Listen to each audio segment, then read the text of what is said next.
Olá!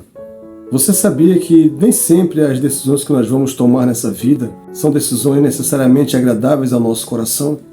A questão é que nós temos a tendência de tomar decisões acreditando que a melhor decisão a ser tomada é aquela que nos deixa alegre naquele momento. Isso é uma ilusão, isso é um engano. Nem sempre as nossas decisões podem ser baseadas em momentos felizes de alegria ao nosso coração. Algumas decisões que nós vamos tomar nessa vida podem nos deixar entristecidos, machucados, abatidos. Nossas emoções estarão tristes, sim, mas o nosso coração estará confiante, livre, sabendo que a decisão foi a mais certa a ser tomada. E isso traz paz para a nossa alma, isso traz paz ao nosso coração. O grande problema com a nossa geração atual é que queremos tomar decisões baseadas nas nossas emoções. Isso é um grande perigo. A tristeza não é algo mal em si mesmo.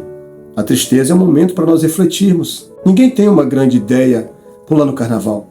Ninguém tem uma grande ideia em uma festa, em um bar, em um boteco com os amigos.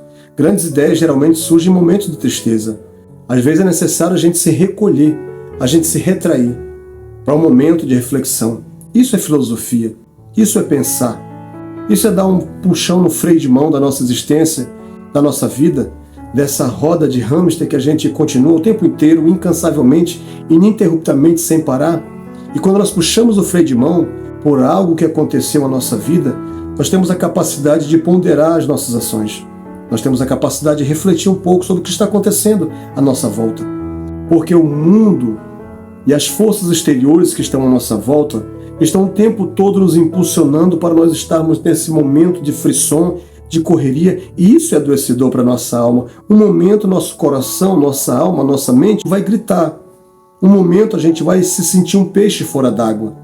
A tristeza é exatamente para nós pararmos e analisarmos, pensarmos um pouco sobre a nossa vida. Precisamos nos auto-envolver conosco mesmo. Precisamos nos desenvolver. Assim como o corpo físico pode ser moldado, pode ser esculpido, pode ser trabalhado por meio da musculatura, por meio do fisiculturismo, dos esportes que trabalham com o peso. Da mesma forma, nosso cérebro ele precisa dessa desenvoltura através de livros, através de obras, através de pessoas que nos façam pensar por outra via.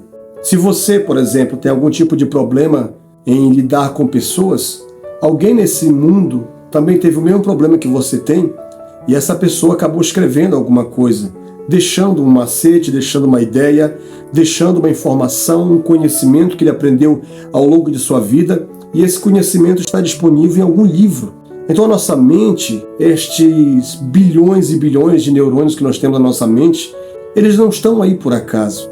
Nós temos gavetas, nós temos departamentos aqui que podem ser estocados informações, conhecimentos, podem ser trabalhados a forma como se vive, a forma como se pensa, a forma daquilo que nós guardamos no nosso coração, aqui na nossa mente. O que nós precisamos entender e fazer e praticar é ir em busca dessas informações. Então nós temos uma gama de informações relacionadas a esse tipo de padrões comportamentais e muitas das vezes nós queremos pensar por apenas um tipo de pensamento. Existem muitos outros tipos de pensamento para nós pensarmos, para nós analisarmos acerca daquele determinado padrão comportamental, acerca de um problema, acerca de um fato, acerca de algo que eu tenho que resolver. Mas quando nós queremos ir somente pelos nossos pensamentos, nossas próprias ideias, nós temos uma grande chance de nos prejudicar. Porque a demanda sempre é demais para nós.